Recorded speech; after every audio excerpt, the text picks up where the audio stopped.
Hola, saludos de Alemania. Como siempre, quiero dar una pequeña plática sobre lo que es mi opinión, y lo digo desde el principio, lo que es mi manera de evaluar lo que está pasando en el mundo con esta crisis de COVID-19 o coronavirus, como le dicen. Y yo pienso que Dios nos está hablando a través de las circunstancias.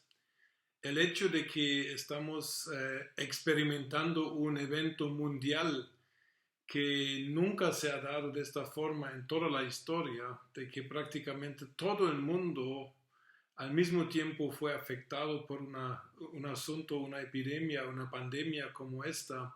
Eso es algo nuevo en la historia del mundo y también en la historia de la iglesia. Han habido pandemias, han habido problemas, pero nunca el mundo se ha visto en la situación como está ahorita.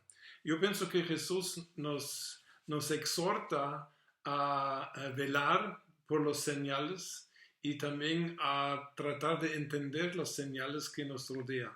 Y aquí estamos hablando de una señal tan grande que todo el mundo está realmente afectado, todo el mundo en cierta manera también está informado y todo eso es nuevo en la historia de que haya una situación como tal. Yo pienso de que el fin de todo esto, lo que está pasando, es que nosotros, los cristianos y las iglesias, tenemos que realmente preguntarnos si no es tiempo de redefinir nuestros paradigmas, nuestros patrones de pensamiento, nuestras decisiones en cuanto a cuál es la finalidad del funcionamiento de nuestras iglesias, nuestras reuniones, nuestras estrategias, nuestros programas y todo esto. Yo pienso que todo se tiene que evaluar de nuevo con esta situación. Este virus está uniendo al mundo de una forma que nunca algo ha unido al mundo, nunca en toda la historia. En Alemania vemos que los partidos políticos que antes eran pero muy en contra uno del otro ya están caminando juntos.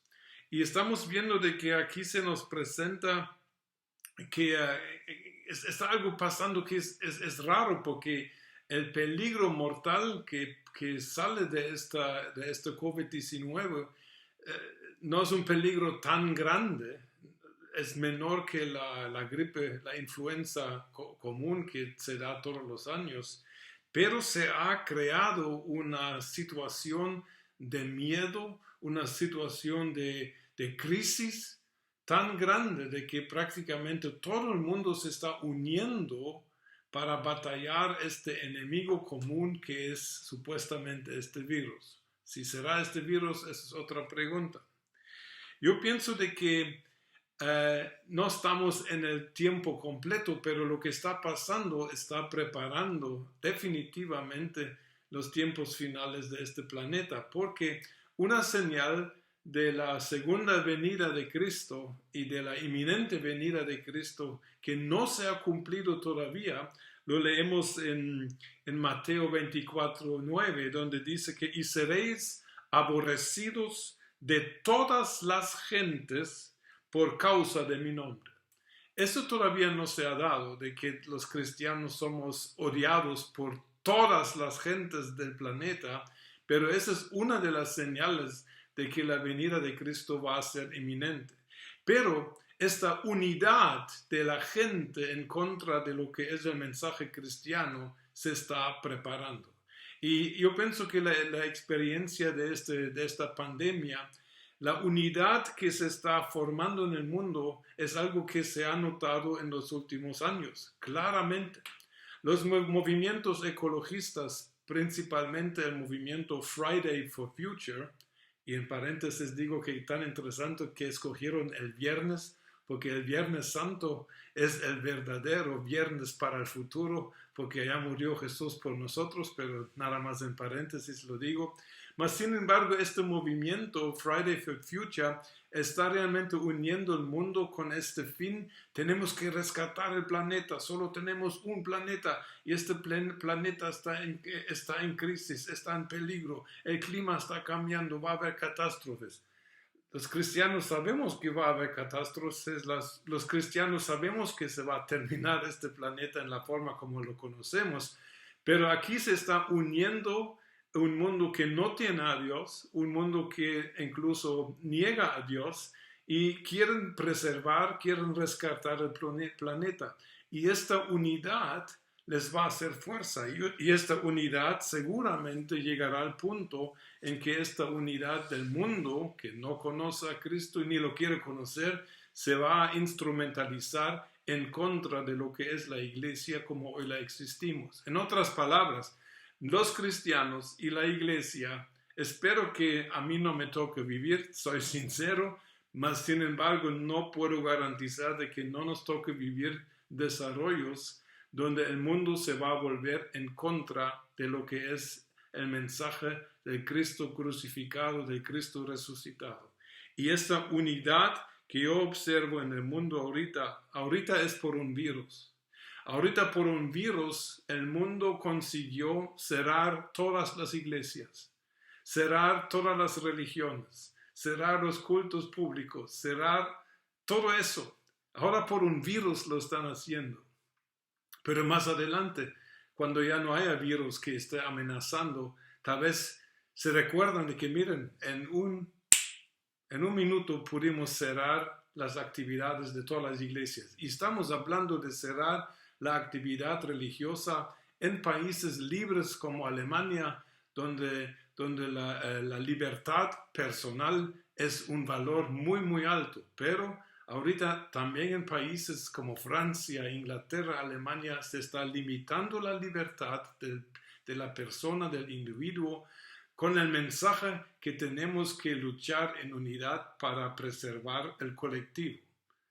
Mire, si un día llegara el punto de que nos van a decir que ya las iglesias no pueden funcionar como antes, ¿qué va a hacer la iglesia? La iglesia va a llegar al punto en que va a tener que decidir si va a seguir las leyes del gobierno y si va a seguir las leyes de Dios. Tenemos que reunirnos y prohibir que nos reunamos eternamente para siempre. Esa no es una opción para la iglesia de Cristo. Entonces la iglesia se va a ver confrontada un día en realmente practicar lo que se llama la desobediencia civil, porque no es posible de que nos prohíban reunirnos permanentemente. Y lo digo, ahorita es por un virus, y el que ahorita diga que me reúno de todos modos, sufrirá las consecuencias del Estado. Pero eso es algo que cristianos por generaciones hemos sufrido o han sufrido los que eran cristianos antes. Y generalmente hablando, la iglesia siempre ha crecido más y más sanamente en tiempos de crisis y en tiempos de persecución. Yo pienso que es claro de que las iglesias, los hermanos y principalmente los líderes de nuestras iglesias tenemos que empezar a pensar cómo vamos a prepararnos, cómo vamos a preparar la futura generación de cristianos que posiblemente ya no va a tener la libertad que tenemos en este tiempo, porque se está señalando de que la unificación del mundo por fines que parecen buenos pero están en contra del cristianismo se va a dar. Se está hablando ya de que ya nos van a implantar una cosa en la mano para poder ir a pagar. Esas son cosas que ya existen, ya se están probando en Suecia, por ejemplo. O sea que la marca de la bestia ya está lista para que sea empleada. ¿Estamos listos para eso? Y por eso yo pienso de que esta crisis del coronavirus es algo que nos cae bien. Es algo que nos cae bien porque nos hace realmente evaluar de nuevo cómo estamos a nivel personal, cómo estamos a nivel de familia, cómo estamos a nivel de iglesia. Yo he visto en mis viajes de los últimos años que en la iglesia yo percibo cierta debilidad. Parte también la percibo en mí mismo, lo admito también, porque tenemos que ser humildes, pero es una debilidad que no es necesaria.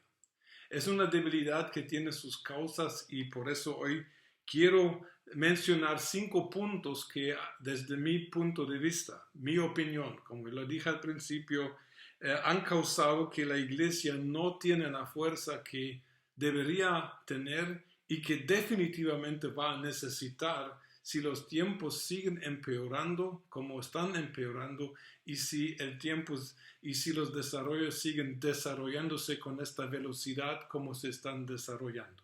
Así que, hermanos, tenemos que poner las pilas. Los 4 puntos que quiero tocar hoy son los siguientes. Primero, la debilidad de mucha iglesia y de muchos cristianos, no de todas y no de todos, pero de algunos y tal vez la mayoría, tiene que ver con su negligencia personal en cultivar su relación con Dios. Segundo, quiero hablar de la ignorancia en cuanto a la interpretación de la Biblia que observo por todos lados. Y tercero, quiero hablar a los líderes que realmente no nos enseñaron todo el consejo de Dios, que es un peligro y se tiene que rectificar.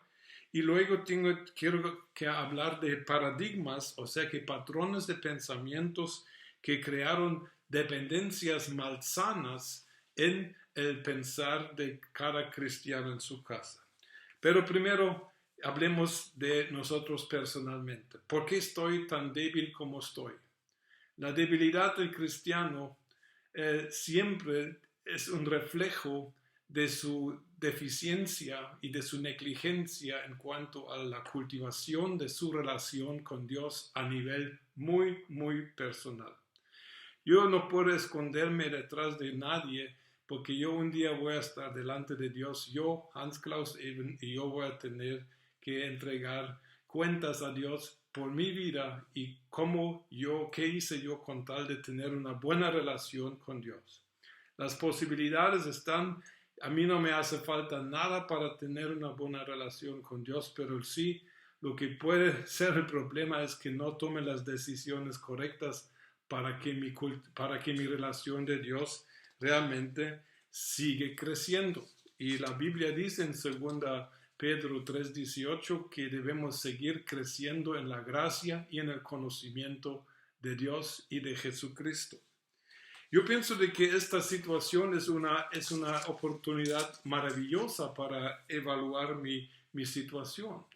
Siempre han habido cristianos que se esconden en el grupo de la iglesia. Allá están en las actividades y como todo el grupo va realizando su alabanza, sus oraciones, oyendo predicaciones, recibiendo entrenamientos, cualquier cosa, pero hay cristianos que se esconden en el grupo, no dicen nada y realmente cara vemos, pero corazón no conocemos. Puede haber gente en nuestras iglesias que ni siquiera es salvo. Es normal, pero yo pienso que, y también para los que realmente no han llevado su relación con Jesús a una manera seria, ese es el tiempo de tomar decisiones, de tomar muy en serio de que tenemos que tener una relación que funcione. ¿Cómo funciona una relación? La base de una relación es la comunicación y la comunicación es de que Dios pueda hablarte a ti y que yo pueda hablar con Dios. Del lado de que yo hable con Dios, eso todo lo dominamos bien, pero ¿cómo está de que Dios me hable a mí? ¿Estamos preparados para un tiempo en que vamos a depender de que Dios nos revele y nos diga y nos hable algo en una situación? En tiempos de crisis vamos a depender más que antes de la habilidad de percibir y de oír la voz de Dios. Se puede dar de muchas formas, pero ¿está sucediendo? ¿O es nuestro cristianismo y nuestra fe solamente algo teórico? Solo sabemos las cosas, pero ya en la práctica cuando se nos pregunta ¿y qué te está diciendo Dios a ti en este tiempo? Y no tenemos respuesta. No quiero causar presión aquí, pero la Biblia dice que mis ovejas oyen mi voz y me siguen. ¿Eres oveja? Entonces oír la voz de Dios debería ser la experiencia normal de tu vida. Y oír la voz de Dios es muy, muy importante. Recordemos las historias sencillas de José y María huyendo en los primeros capítulos de Mateo.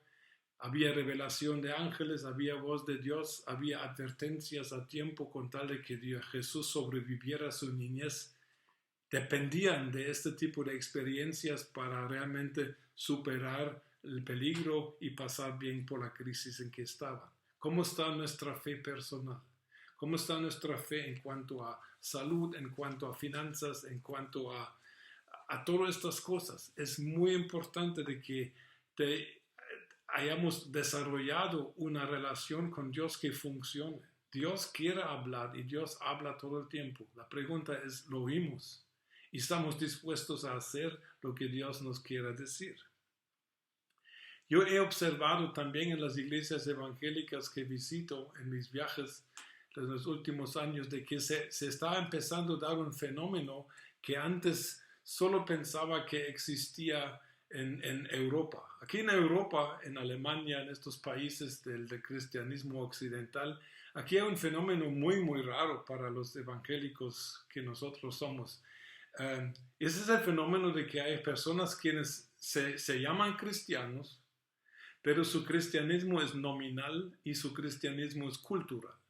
O sea que son cristianos porque nacieron en el contexto cultural de tipo cristiano, algunos católicos, otros luteranos, pero muchos de ellos ni siquiera creen en lo que son los fundamentos de la fe cristiana. Por ejemplo, yo he conocido personas quienes se dicen cristianos que no creen que Jesús resucitó de los muertos en tiempo y en espacio físicamente. No lo creen.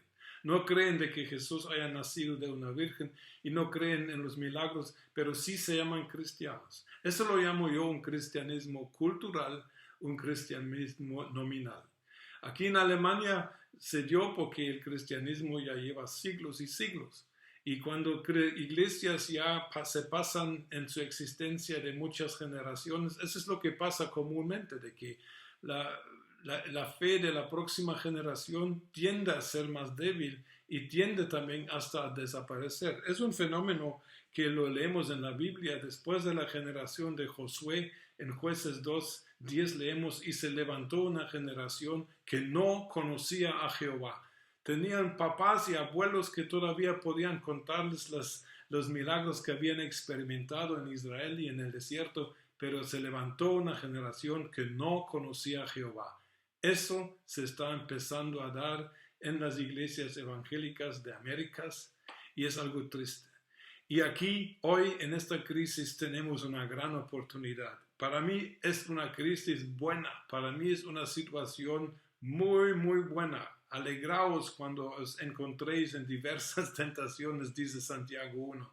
¿Por qué? Porque aquí tenemos la oportunidad de rectificar lo que está deficiente en nuestra relación con Dios. Los que han sido débiles, los que han sido tibios, los que han sido indiferentes. Esa es tu oportunidad de volver a Jehová con todo tu corazón, porque tú vas a necesitar una relación con Dios que funcione para si quieres sobrevivir el futuro que nos espera a todos nosotros. El futuro, ¿qué nos espera en el futuro? Si tenemos una relación con Dios, nos espera un futuro de aventuras, un futuro de experimentar el poder de Dios, la misericordia de Dios y los milagros de Dios. Pero si nosotros no tenemos una relación con Dios, nos espera un futuro de muchos, muchos problemas y muchas preocupaciones. Y eso es lo que no es la voluntad de Dios. Nosotros estamos preparados si nosotros nos mantenemos en comunión íntima con Dios. Esta crisis entonces nos exige a practicar nuestra fe en el contexto donde tal vez menos lo hemos practicado, y es en el contexto del hogar, del matrimonio y de la familia. Para mí es casi irónico de que Dios nos esté obligando ahora a vivir nuestra fe en la familia.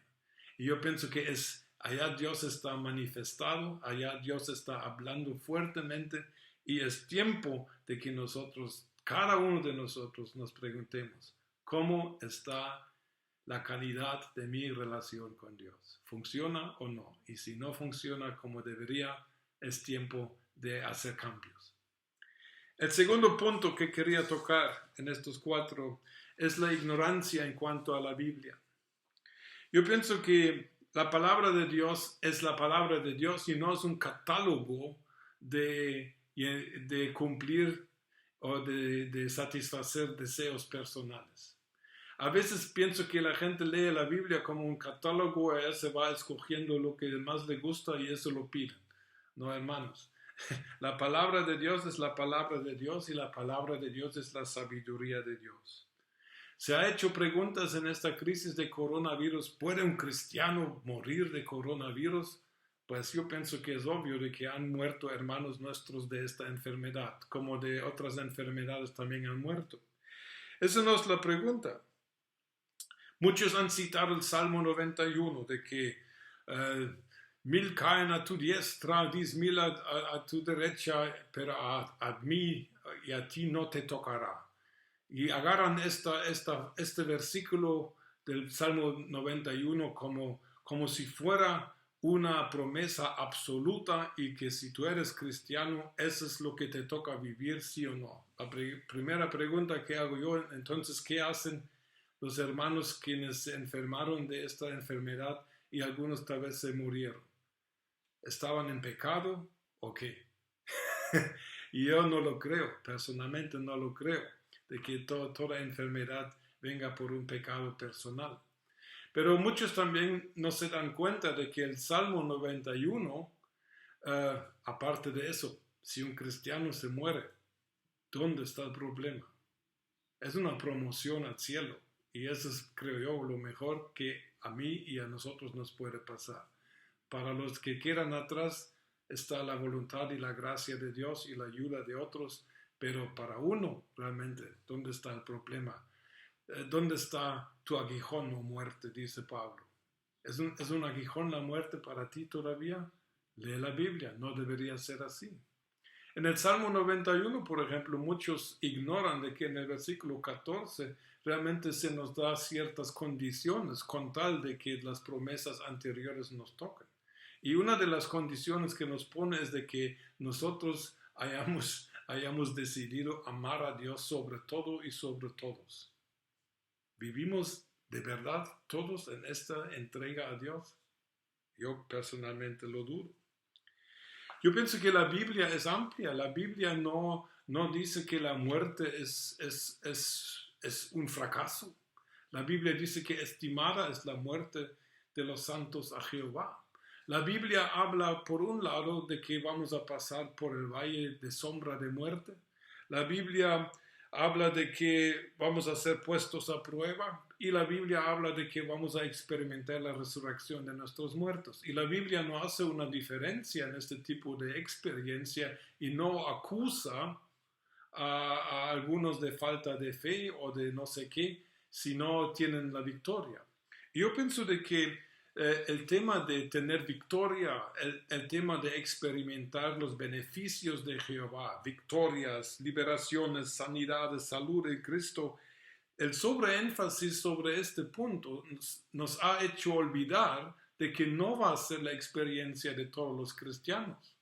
Porque en Hebreos 11, donde se nos habla de los héroes de la fe, en los versículos 36 al 38, está hablando de cristianos llenos de fe, hombres y mujeres de fe, quienes fueron apedreados, aserrados, puestos a prueba, muertos a filo de espada. Jesús no prometió que vamos a tener victoria en el sentido de que todas nuestras situaciones van a salir bien desde nuestro punto de vista. Jesús lo que nos dijo es, en el mundo tendréis aflicción, pues yo he vencido al mundo. Quiere decir que cristianos van a sufrir y cristianos van a tener problemas y van a tener pruebas y no es ninguna indicación de que haya sido por falta de fe. Yo pienso de que el sobreenfatizar la victoria, la sanidad y la solución de todos nuestros problemas agudos de este mundo, eso nos ha hecho olvidar de que también hay valor en pasar por crisis, en pasar por pruebas, en pasar por dificultades, en enfrentar dificultades. Yo personalmente he experimentado victorias, sanidades, liberaciones, milagros, pero también he experimentado lo contrario. Y yo realmente admiro a los héroes de la fe, donde prácticamente experimentan victorias y milagros todos los días de su fe cristiana. Admiro a estos hermanos por la fe que tienen. Pero hermanos, yo también admiro a los hermanos quienes no son sanados, quienes no reciben la solución para sus problemas y pasan por estas crisis con una actitud sana de gratitud y de amor para Cristo, sin acusarle y sin exigirle explicaciones cuando no hay explicaciones. Yo hasta el día de hoy no comprendo por qué se tenía que morir mi primera esposa a los 54 años, pero tengo paz, porque hay una paz que sobrepasa el entendimiento. ¿Por qué? Porque no vamos a entenderlo todo, por eso hay paz. Pero yo pienso que el énfasis sobre el aspecto de la victoria, de soluciones y de poder, ¿cuál realmente delante de Dios será un asunto de más valor? ¿Una persona que le alaba en medio de la aflicción o una persona que le alaba por haber sido liberado? Yo pienso que no hay diferencia. Dios se alegra en los dos. Entonces yo pienso de que volvamos a tomar en cuenta toda la Biblia y no solamente las partes que nos gusta del catálogo de los beneficios. Tomemos como Job también los aspectos que son, primeramente parecen negativos, pero los que hemos vivido más tiempo sabemos cosas muy negativas que hayamos pasado en nuestra vida. Si esperamos suficiente tiempo, siempre nos revelará a algún punto el bien que tuvo también la experiencia más dura, más negra. No vamos a estar siempre en el valle de sombra de muerte. Vamos a salir, pero nunca nos dice de que se nos va a ahorrar el pasar por estos valles también.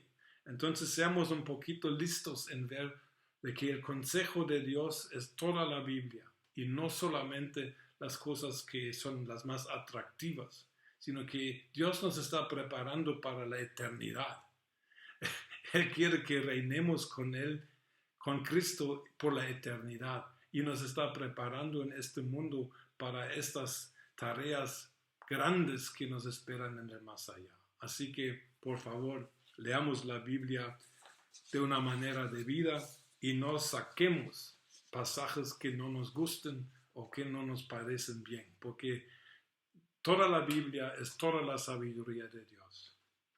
El tercer punto que quiero tocar es un punto sensible para mí, porque quiero hablar de que algunos líderes no nos han enseñado todo el consejo de Dios. A mí me ha pasado, a mí me enseñaron en diferentes iglesias cuando yo crecía en mis primeros años de cristianismo y sinceramente me enseñaron lo que podían, pero había deficiencias. Y realmente cuando uno está solo en un lado denominacional, siempre va a haber una enseñanza deficiente, porque nadie tiene toda la revelación de toda la palabra de Dios y de toda la voluntad de Dios.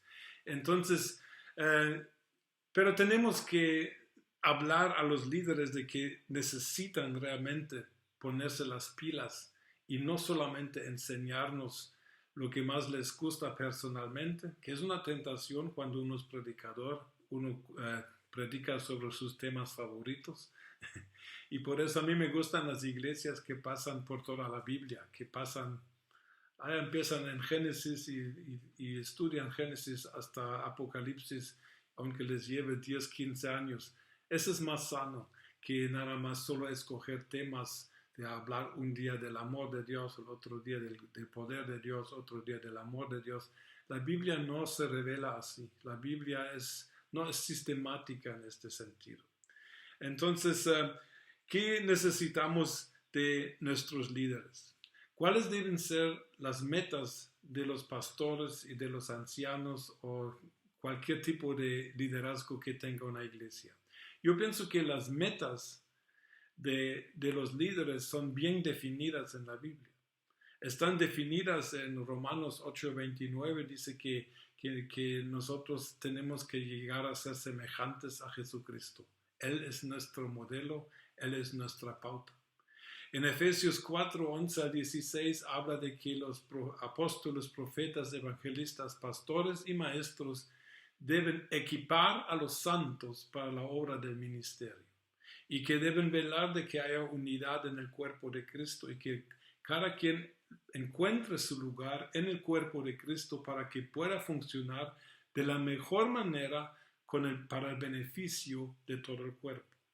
Y Pablo lo puso en Gálatas 4:14 de esta forma: hijitos míos, por quienes vuelvo a sufrir dolores de parto hasta que Cristo sea formado en vosotros. Esa es la meta del liderazgo de la iglesia, de pastores, de ancianos, obispos, apóstoles, todos. Esto debe ser la meta que perseguimos todos los que estamos en alguna posición directa o indirecta de liderazgo de la iglesia. Y yo pienso de que la meta de liderazgo siempre debe ser formar de los creyentes de la iglesia, de los miembros de la iglesia, sacerdotes, verdaderos sacerdotes, quienes saben servir y ministrar a Dios y quienes saben ministrar a la gente, sea gente cristiana o sea gente inconversa. Esto debe ser la meta y por eso lo que hacemos de líderes deberíamos orientarnos en esta meta y pensar de qué podemos hacer para que la gente llegue a cumplir esta meta. Si hay metas inferiores a estas, yo sé que yo también caí un tiempo en el gran error de contar, de considerar o pensar de que números implican calidad. Pero claro que si hay una buena calidad, los números van a estar buenos. Pero si pensamos de que los números de la iglesia, cuántos asisten, cuántos son bautizados, cuántos levantaron la mano, cuánto dinero ofrendan, todo lo que se puede contar realmente no debería ser nuestro criterio para definir calidad. Calidad en la Biblia se define a nivel de carácter, a nivel de que hasta qué grado Cristo ha sido formado en la vida de los miembros. Allá está la verdadera calidad. Y una verdadera calidad va a producir números porque va a haber un efecto de multiplicación. Pero si la meta son los números, nosotros cometemos un error muy, muy grave. Porque esa no debe ser la meta. Esa es una meta secundaria. Eso es algo que se da de todos modos. Si yo me enfoco en la calidad de la formación de mis miembros, el número nunca va a ser un problema. Pero si solo miro los números y no me importa la calidad de los hermanos en cuanto a su relación con Cristo, allá sí puedo cometer errores. Temo que estamos en un tiempo de reconocer algo que ya todos sabemos. Edificios no son iglesias. Pero se nos ha metido a la cabeza y desafortunadamente hasta el corazón se nos ha metido este paradigma y hasta lo decimos, vamos a la iglesia. Bíblicamente hablando, uno no puede ir a la iglesia porque la iglesia es un grupo de personas y nunca jamás la iglesia es identificado como un edificio de piedra o madera o de hierro en la palabra de Dios.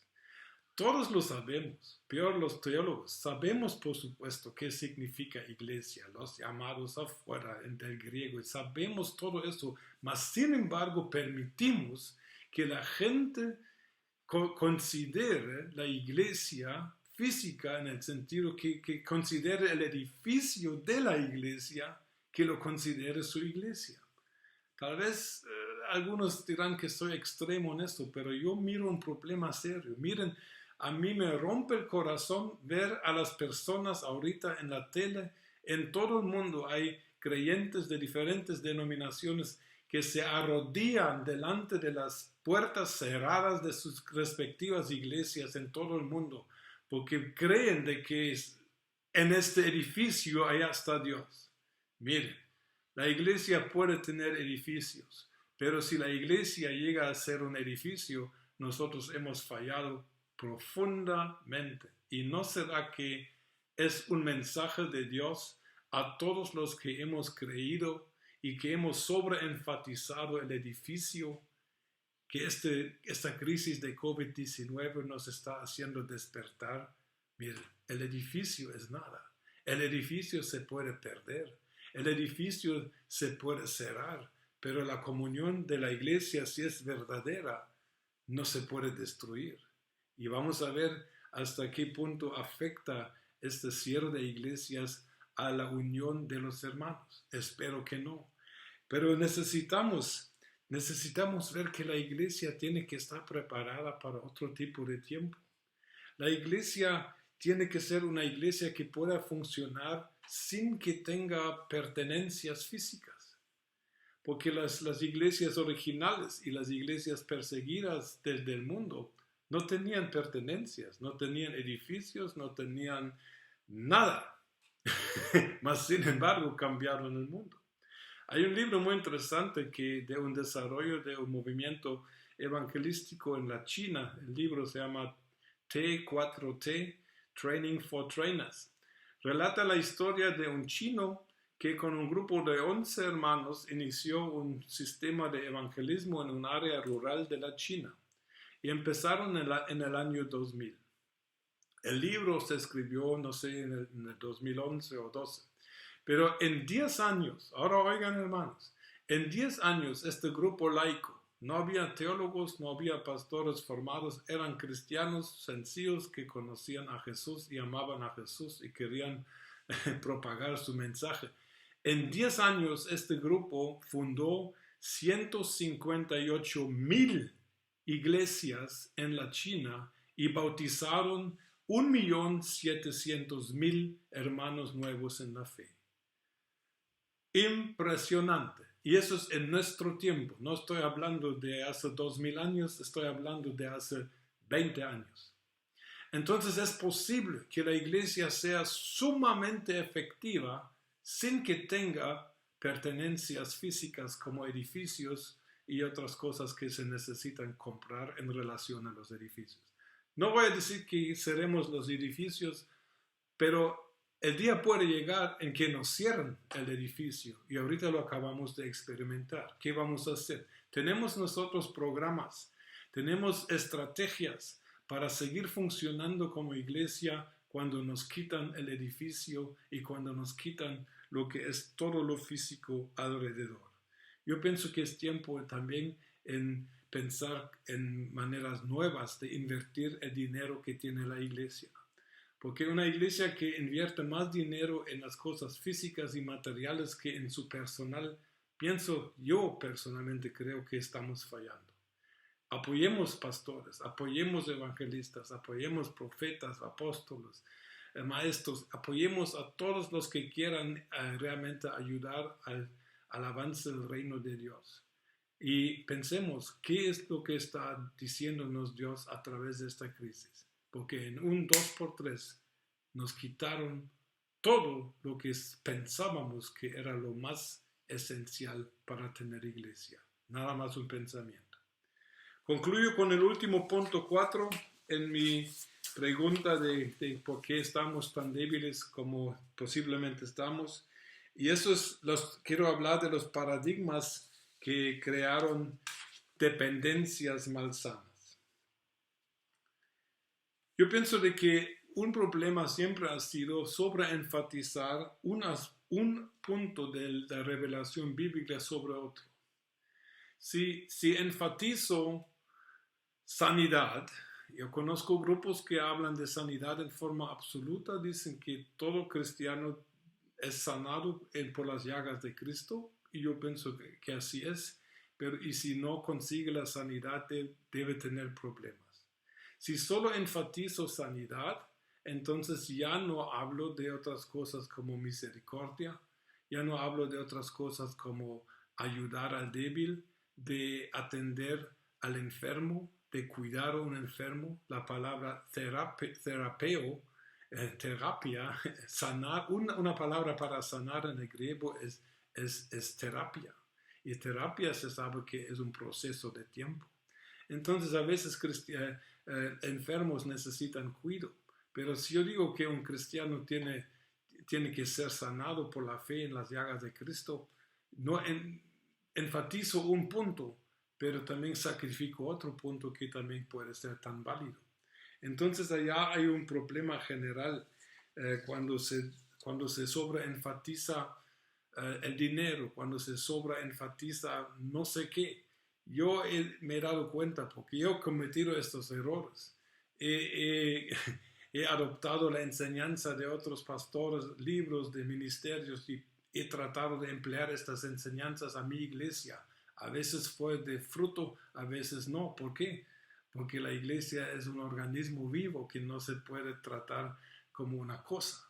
Entonces, yo pienso de que tenemos que volver a tomar en cuenta, como ya lo dije, toda la palabra de Dios. Lo que voy a decir ahora es algo, lo digo con mucho temor porque yo respeto a todos mis colegas. Yo ya no soy pastor de una iglesia en el sentido que ya no pastoreo a una iglesia, me dedico a la enseñanza, como sabéis, pero hablando de iglesias también siempre se habla de sus liderazgos. Y yo quiero decir que yo respeto a todos los colegas que están enfrente a una obra, una iglesia, y con mucho temor digo lo que voy a decir, porque es algo que ha estado en mi corazón por hace unos años y debido a esta crisis, lo que pasó en esta crisis, me atrevo a decirlo, pero no es para criticar, nada más es una observación y espero de que me puedan recibir lo que voy a decir con gracia. Dos cosas he observado donde yo tengo dolor de estómago.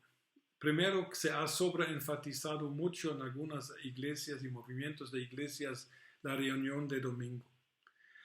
O sea que la reunión de domingo o el culto de domingo se ha proclamado como lo máximo, lo mejor en la vida del cristiano en toda la semana.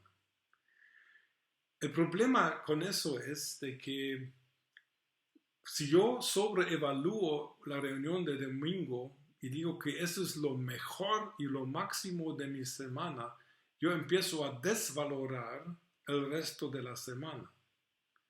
Y también empiezo a crear una dependencia de que si el domingo no funciona, entonces muchos cristianos incluso se preguntan cómo van a sobrevivir la próxima semana. Y yo pienso de que no es tanto de que el énfasis en el domingo es el malo, sino que las conclusiones que algunos hermanos sacan de eso, y las conclusiones podrían ser cosas como yo necesito el domingo para sobrevivir la próxima semana en el trabajo o en la casa. Y ahorita Dios nos mandó todos a la casa. Qué interesante, o es irónico de parte de Dios. Yo pienso de que si un cristiano necesita el domingo para sobrevivir la próxima semana, este cristiano no ha entendido el poder del Evangelio, no ha entendido el poder del Espíritu Santo dentro de su cuerpo, no ha comprendido cuál es su identidad. El domingo o nuestras reuniones en general nos deberían preparar para vencer durante la semana y para ganar cosas para el reino de Dios y para avanzar al reino de Dios durante la semana, pero no para sobrevivirla. Sobrevivir suena como apenas sobrevivo el estar en este mundo. Mire, nosotros con lo que somos y con lo que tenemos, nosotros deberíamos ser tan contagiosos de que el mundo empieza a preguntarnos de que ¿qué tenéis vosotros tan bueno? Yo quiero tenerlo. Yo pienso de que enfatizar el domingo sobre todo es un peligro, porque yo creo personalmente, y lo he predicado, que el avivamiento en nuestras comunidades va a iniciar cuando los cristianos se alegran de que llegue el lunes. Porque en el lunes, allá es donde se comprueba la calidad de mi fe. En la iglesia, allá, ¿quién va a comprobar la calidad de mi fe? Pero en las exigencias de la vida diaria, de la familia, del trabajo, del estudio, de la sociedad, Allá es donde se muestra realmente si somos luz o si somos sal. Pero en la iglesia todo es luz y todo es sal. ¿Dónde está el problema? Y yo pienso que el sobreénfasis en las reuniones del domingo puede causar que la gente empiece a menospreciar su vida normal y su vida cotidiana. Y eso no es bíblico. Eso no es bíblico por nada. Por eso desde hace años he estado hablando y predicando y dando seminarios sobre el tema del culto racional. El culto racional, según Romanos 12:1, se da donde está mi cuerpo. Donde está mi cuerpo, allá está mi culto. O sea que mi culto es 24/7, como dicen los gringos, los americanos. Cuando me levanto empieza mi culto, porque culto quiere decir que mi servicio a Dios. Y yo puedo servir a Dios en mi casa, en mi trabajo, en la calle, en mi tiempo de recreación, en la iglesia. Donde esté mi cuerpo, allá puedo realizar y debo realizar mi culto racional. Y el cultismo de las iglesias ha creado que muchos cristianos viven como en dos mundos. Viven en el mundo de la iglesia con sus actividades y aparte viven en el mundo. Pero miren, nosotros no deberíamos ser así, porque nosotros deberíamos realmente afectar el mundo en nuestra vida diaria por lo que hemos aprendido en la iglesia. Pero la iglesia no es un refugio para protegernos del mundo, que va a ser. No creo en este tipo de... además de enfatizar el domingo, también en algunas iglesias que conozco se ha empezado a levantar la pregunta, ¿qué le gusta a la gente? Y especialmente, ¿qué le gusta a los inconversos? ¿Qué necesitan los inconversos? Y yo creo de que es muy honorable pensar en de que cómo puedo alcanzar a personas para Cristo. Pero la iglesia es la iglesia de Jesucristo. Él es la cabeza de la iglesia. Y la pregunta principal en cuanto a las actividades de la iglesia no debería ser qué necesita el inconverso, sino qué necesita Jesucristo. ¿Qué desea Dios? ¿Cuál es la voluntad de Dios para nuestras reuniones? Si nosotros nos enfocamos solamente en el bienestar de algún grupo humano, estamos cometiendo un error porque cuando nuestra pregunta debe ser ¿cómo se siente Dios en medio de nosotros? ¿Qué quiere Dios en esta reunión? Empezamos a diseñar los cultos hasta el último detalle y cuando hay una revelación espontánea del Espíritu Santo ya casi no la permitimos. ¿Cómo va a ser? ¿De quién es la iglesia? ¿Quién debe tomar las decisiones en la iglesia en último caso? ¿No será Dios? Yo miro de que la pregunta de que, Padre, ¿qué quieres? Jesús, ¿qué necesitas tú de nosotros hoy? Esa es una pregunta que se debería hacer respecto a nuestras reuniones. Yo lo observo en la iglesia modelo, que es para mí la iglesia modelo de Antioquía. En Antioquía, en Hechos 13, 1-4, leemos de que un grupo de líderes estaba ministrando a Dios. La palabra ministrar, liturgia, quiere decir que ellos estaban ministrando a Dios, o sea que se estaban enfocando en qué es lo que a Dios le gusta, qué es lo que Dios, en comillas, necesita. Y el resultado de esta ministración de Dios fue de que hubo revelación, y esta revelación llevó al primer envío de misioneros, Pablo y Bernabé, a las primeras misiones exteriores a Palestina. O sea que el ministrar a Dios, el enfocarse primero en Dios y lo que Dios quiere, llevó exactamente allá donde queremos estar. Realmente queremos evangelizar el mundo, misionar el mundo. Pero si las necesidades humanas y los gustos humanos son el enfoque de nuestras reuniones, personalmente creo que estamos equivocados. Porque la Biblia dice que el suplimiento de nuestras necesidades, cuales sean, cristianos o inconversos, son cosas secundarias. Cuando en primer lugar se busca el reino de Dios y su justicia, todo lo demás es añadidura. Entonces, y aquí pienso yo que hay un enfoque algo erróneo, pero ojalá que esté equivocado y que alguno me diga que estás completamente mal. Esa es mi opinión. Yo creo de que debemos preguntar más, Dios, ¿qué quieres tú en y para nuestras reuniones y no lo que queremos nosotros o grupos que queremos alcanzar? Yo pienso de que el segundo punto que quiero tocar, que he observado, y a nivel mundial casi, porque lo he visto en Alemania, lo he visto en los Estados, lo he visto en México, en Guatemala, se está declarando de que la iglesia es el verdadero hogar del cristiano. Se está utilizando una frase que se llama bienvenido a casa en muchas iglesias del mundo. Pienso que viene de Australia. Y aquí necesito observar otra vez de que siento de que aquí esa es una dirección peligrosa. El hogar es papá, mamá e hijos. Y si no hay hijos, papá y mamá. Para solteros, claro, que ellos tienen su familia original, es otra cosa, pero no quiero hablar de las excepciones, quiero hablar de lo que generalmente es el plan de Dios para este mundo. Yo pienso de que haciendo de la iglesia el hogar verdadero, empezamos a menospreciar el hogar original y empezamos a desvalorar esta vida de hogar porque la iglesia es donde estoy realmente en casa. Y entonces en mi casa ya no estoy bienvenido. O crear este conflicto entre mi casa donde vivo y la casa que supuestamente es la iglesia es una cosa sensible y delicada. Claro que la iglesia es la familia de Dios, así lo dice la Biblia. Pero yo no creo de que la iglesia es la familia de Dios en el sentido de que sea mi hogar y que sea mi casa verdadera.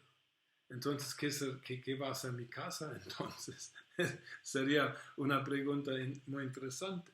Yo miro, por ejemplo, en 1 Timoteo 3, del 4 al 5, está hablando de los ancianos o de los obispos de la iglesia, de los líderes de la iglesia. Y aquí se hace una distinción bien clara entre la casa donde uno vive con su familia y la casa de Dios que es la iglesia. Y nada más lo voy a leer, 1 Timoteo 3, 4 y 5. Que un anciano o obispo que gobierne bien su casa y que tenga a sus hijos en su gestión y toda honestidad, pues el que no sabe gobernar su propia casa, ¿cómo cuidará de la iglesia de Dios? Quiere decir que no se puede poner en conflicto iglesia con casa. No se puede crear de que mi casa es realmente la iglesia y mi casa donde vivo, bueno, eso no, la Biblia no hace eso. Y yo pienso que bienvenido a casa como frase, yo sé que la intención es buena, pero el paradigma que se puede crear en la mente y en el corazón de los hermanos es un paradigma algo peligroso, porque nosotros necesitamos enfatizar la casa otra vez. No es irónico, o no es interesante por lo menos, de que Dios, ahorita en este tiempo en que se está empujando mucho esa frase, bienvenido a casa, hablando de la iglesia, que Dios por coronavirus, todos nos está mandando a nuestra casa, mandándonos a nuestra casa para vivir y practicar nuestra fe delante de nuestros hijos, nuestras esposas o tal vez nuestros papás. A mí me parece que eso es un mensaje de Dios.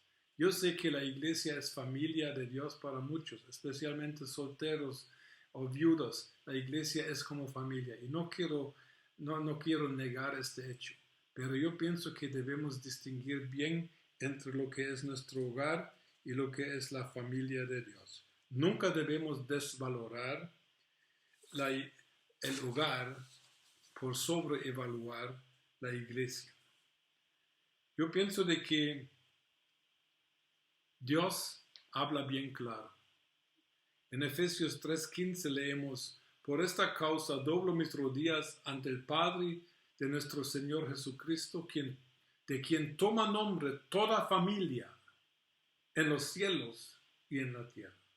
Para Dios la familia es muy importante y no hagamos nada que desvalore la familia, el matrimonio, la relación con los hijos, con los nietos, entre esposos. Y yo pienso que aquí debería ser definitivamente uno de los enfoques para el futuro de la iglesia cuando salgamos de esta crisis de corona. Yo espero de que los liderazgos y las iglesias tengamos el valor de reevaluar nuestras metas, nuestros programas, nuestras estrategias antes de volver a funcionar de nuevo. Está la tentación de decir, volvamos, ojalá que pronto que volvamos a la normalidad. Miren, hermanos, yo creo que por esta situación se ha cambiado algo profundamente para todo el mundo. La normalidad ya no va a ser la normalidad que experimentamos hasta antes de COVID-19. Y quiero terminar con un consejo bíblico, sabiduría de Salomón. Él dijo en Eclesiastés 7:10, oigan bien lo que dice: no digas, ¿por qué fueron los días pasados mejores que estos? Pues no es sabio que preguntes sobre eso. Yo pienso que, como dije al principio, que es tiempo que cada uno de nosotros volvamos a evaluar qué es lo que Dios quiere para el futuro. Seguir igual como estábamos antes, yo pienso que no va a ser posible. Y termino con lo que también dije al inicio. Todo eso es mi opinión y espero que sirva una base de discusión. Espero que sirva para que nos entre esperanza al corazón de que sí, Dios nos puede y nos quiere usar en el futuro. Pero tenemos que cambiar. Cada uno personal, pero también las iglesias tienen que cambiar cosas con tal de estar mejor preparados para el mundo y para mejor presentar a Jesucristo como nuestro Señor y nuestro Dios. Él es digno. Dios os y les bendiga en todos los países donde me estén viendo.